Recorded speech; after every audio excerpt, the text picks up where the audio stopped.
Hi friends, today I am going to review the book, Increase Your Influence at Work, by Richard A. Luecke and Perry McIntosh. Power, influence and persuasion. Anointed power means little in the workplace. A title alone, however grand, does not make people obey the title holder. People all want power, influence and persuasion, but they don't like to have those forces brought to bear on them. Orders won't make staffers work better. They have to want to improve. Power, influence and persuasion have one thing in common. Each is something we use to get what we want from others. Power springs from many sources. Influence and persuasion are two ways to get it. Influence gets you what you want without having to order anybody to do anything. Persuasion differs from influence in that persuasion is merely a tool in the service of influence. Persuasion enlists logical or emotional appeals to affect the beliefs and behaviors of others. The most intelligent, effective holders of power understand that they do not want to be seen as wielding an obvious cudgel. For instance, crucial technical knowledge can grant a worker more real power than his or her manager has, but the smart worker would never tell the manager that outright. Influence basics. Behavior that proves your trustworthiness, reliability, and assertiveness is the basis of influence. Alone, these traits won't earn power for you, but you can't gain power without them. They're your ante. Once they're in place, you can use them as the foundation for deploying supporting tactics that will garner influence, but to be ready to play. Every newly minted manager quickly discovers that formal power is overrated. You'll need these three assets. Reliability. Prove that you are dependable by never opening your mouth if you cannot back up what you say. Always check your facts. Gather all possible data before you speak. Do not promise what you cannot deliver. Deliver what you promise. Persevere. Work hard. In time, your co-workers will regard you as reliable, and they will listen to you when you speak. Trustworthiness. Like reliability, trustworthiness depends on how people perceive you and is a function of behavior measured over time. To gain trust, avoid lying, never sugarcoat when events go poorly, never exaggerate when they go well, honor the worth of ideas that compete with yours, be cautious in your analysis, subordinate your goals to your firm's objectives, never betray a secret, and admit when you don't know something. Assertiveness. Stand up for yourself and what you want in a clear, forthright manner.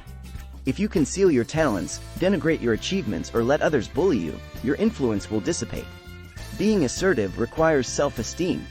An assertive person likes working with others and wants to stand out in the organization. Influence is a means of getting what we want without command or compulsion. Assertive people avoid passivity, a condition characterized by submissiveness and a fear or unwillingness to stand up for one's needs and interests. Passive workers allow other people's wants to take precedence over their own. Fearful of confrontation, they stew about their unfulfilled wishes or complain instead of going after their goals. Once you understand how decisions are made, your task is to identify the key players and thought leaders. Aggression, the flip side of passivity, is equally destructive. Whereas a passive person goes along to get along, an aggressive person ignores the collaborative gestalt to pursue his or her agenda. Aggressive people push their own concerns to the front of the line, and don't care if they displace or undermine other people. A fine line separates aggression and assertiveness. To gain influence, you must walk that line. Organizational life doesn't always provide a level playing field for competing ideas. An assertive worker often influences others by being open to their influence, not pushed around, just attentive. If you stand up for your beliefs in a reasonable way and listen to others just as reasonably, they will listen to you. Avoid micromanaging, bullying, and ordering people to do things. Talk in such a way that your co-workers will listen. Making confident statements in brief declarative sentences that are specific, concrete, and to the point is pivotal in gaining influence. Don't dilute the power of your ideas or questions with introductory phrases like, "if you don't mind," or "pardon me for bothering you." Such lead-ins make you seem weak. When you have something to say, come out and say it directly. Strategy and tactics. After you have established your foundation as someone who is trustworthy, reliable, and assertive, add to your influence by being strategic about the tactics you use. Like laboratory mice, people respond to signals of reward and punishment. Take these steps. Earn credit for reciprocity. When did you do a kindness for someone? When did somebody help you? Keep track. Be unafraid to call in a favor from someone who owes you, but take care to use that IOU with tactical goals in mind. Remember that a favor counts only when it matters to the person who received it. Don't waste your time and energy doing small tasks that someone will take for granted. And don't ask for a favor in return that's out of proportion to the one you provided. Favors that make a difference include helping with work, enabling people to progress toward a goal they want, and making sure co-workers know you honor them for their efforts. If you want to influence someone in particular, think about what you can do for him or her, and vice versa. Map out a long-term plan for helping those from whom you want help in return. If you listen with care, you can learn other people's real interests and desires. Once you know what your colleagues want, set about finding a way to provide it for them. Become a figure of knowledge. If you know how to do something no one else can do, you are a knowledge provider. Handle your ability as a valuable commodity. Once you develop an expertise others deem important, share it with those you want to influence. Provide data and solutions. Do you control key information or resources? Are you a techie who can save the day when everyone else is baffled? Then you can offer know-how and solve problems to build your scope. Enable collaboration. To gain power by fostering collaboration, try to break down the silo mentality that takes over when workers stay within their own units or divisions of responsibility and expertise. Remind your co-workers of the firm's broader goals, and focus on how you can nurture cooperation. If you have the expertise to act as a bridge between departments, you will gain influence and both sides will listen to you. Create alternatives to silo think and devise new ways around problems. Contextualize issues to your advantage. Become the person who frames the workplace discussion, and urge your colleagues to see important issues the way you see them. A frame is a structure composed of the context of a proposal and your self-interest. If you can steer the discussion into your framework and have it take place on your terms, you can gain a lot of influence. Build your network. Organizational life, even in the most enlightened workplace, can be a Darwinian struggle. To succeed and protect yourself, you need a tribe, a gathering not necessarily of like-minded souls, but of souls with similar ambitions. This crucial network can include colleagues who share information, peers you call upon when you're in a tight spot, co-workers whom you make look good, teammates who share your work-related goals, and other folks you simply like or get along with best. A network does not spring from a flowchart. It's a living, improvised, constantly changing interaction. Sometimes the participants recognize that they form a network, more often they do not. Your network will be more influential if its members have independent influence, if their contributions matter, if their knowledge is recognized and sought out, if they are reliable and worthy of trust, if they help you, and if they have the ear of people higher up in the organization. Utilize persuasion. Being persuasive doesn't mean being a fancy talker.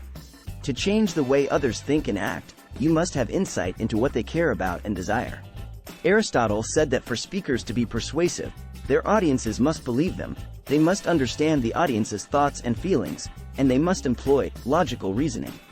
For instance, good salespeople listen more than they speak. They study their potential customers and let the clients explain what they need so they can offer benefits that match the buyer's wants.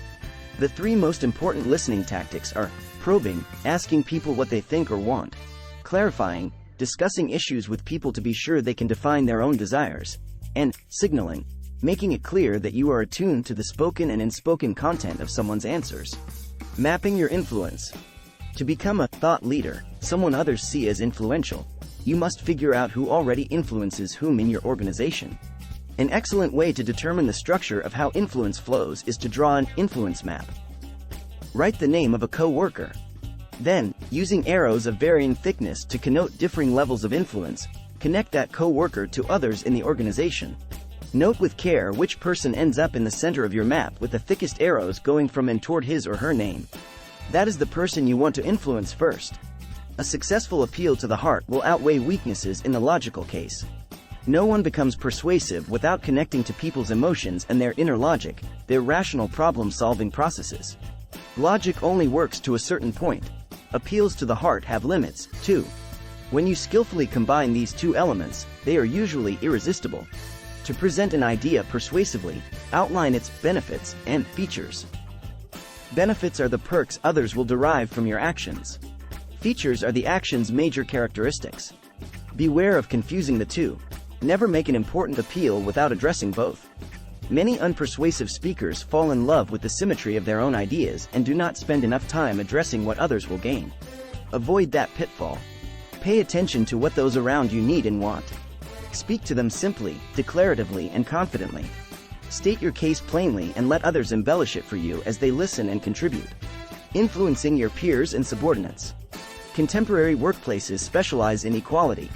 Many firms seek input from workers on all levels.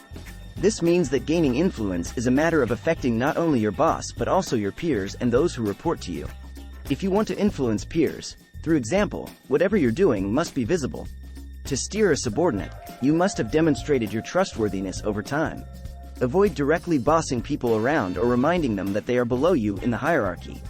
From time to time, do the dirty jobs they usually do. Show them you are committed to their progress. If your company practices open book management, let your employees see the good things you have said to your higher-ups about them. Use the pressure of peer opinion, or peer influence, to get your staff members to do their work. Once 1 or 2 employees show their willingness to go the extra mile, others will follow. Even when our ends are ethical, there are plenty of temptations to achieve them through unethical means. When you must wield power, do so gently. The threat of the power you might possess can be much more persuasive than actually using that power. Figure out who in your firm depends on you, and how. Research indicates, surprisingly, that if you get someone to do you a favor, that person is more likely to do you another favor later. The converse is also true. Doing someone a favor makes him or her less likely to do a favor for you in return. So, if someone has power over you, ask him or her for something. Bossing your boss. Bosses need seconds in command. Bill Gates had Paul Allen. Warren Buffett has Charlie Munger. Before you can move into such a position or influence your boss at all, he or she must trust you, follow your reasoning, like you, and feel liked by you. The executive has to believe that you know what you're doing, that you know information worth knowing, and that you devote your work time to projects he or she finds meaningful. Influence is a work in progress. To influence your manager, learn what problems he or she wants to solve. Understand the executive's wishes, pressures, and demands, so you can try to help meet those demands. When your boss speaks, listen. When you talk to your boss, never show off or draw attention to yourself. Let your boss be the point of the conversation. Influencing ethically. As you seek to influence the people that you work with, be sure to maintain your ability to evaluate your own actions in terms of morals and ethics. Make sure that your quest for influence doesn't hurt someone else. Ensure that you always behave truthfully. Gaining influence over others will do you little good if you lose influence over yourself in the process. Takeaways. The building blocks of influence are trustworthiness, reliability, and assertiveness. To gain influence, you must create reciprocity, enable collaboration, be assertive, and set the context for discussing issues. Use these 6 supporting tactics. First, earn credit for the favors you do for others. Don't be afraid to cash in. Asking for a favor can render a peer more helpful than offering to do him or her a favor. Second, exploit your expertise. If others find it important, you will gain influence. Third, build collaboration with other staffers or departments by demolishing silos. Fourth, form a network of people with ambitions that resemble yours. Try to encompass influential individuals. Fifth, listen carefully to others and understand what concerns them. To persuade people at work, you must comprehend their wants and needs. Sixth, become a thought leader, whom others see as important. Map paths of influence within your firm and get to know the most prominent people. Never show off to your boss, particularly if you want to exert upward influence. Ensure that you always act ethically when attempting to influence others.